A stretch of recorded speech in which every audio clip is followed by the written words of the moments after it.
The same week, 3 arcs, 1 pattern. Strip away the specific policy areas, disability rights, China tech sanctions, Medicaid cuts, and what remains is one recurring pattern across all 3 stories this week. A significant policy change happens. It is documented in official government documents, a DOJ memo, a Pentagon list edition, a congressional budget score.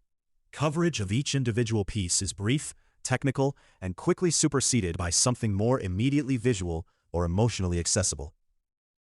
The connections between the pieces, the DOJ memo landing on top of the Medicaid cuts, the China sanctions targeting the American companies meant to replace the Chinese companies already banned, the 4-part policy sequence pointing toward institutionalization.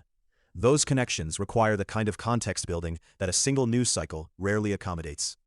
The myth about media coverage of complex policy is that the stories are too complicated for audiences.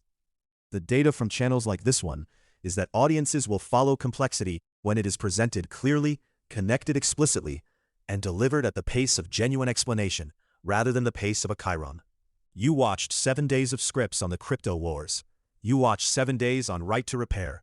You are watching a series right now that connects a DOJ disability memo to a China sanctions announcement to a Medicaid funding cliff. The complexity is not the barrier. The framing is the barrier.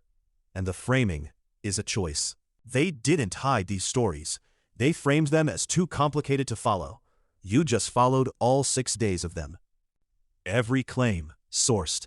Every video, a thread. Follow now, because the next one's the part they hoped you'd never connect.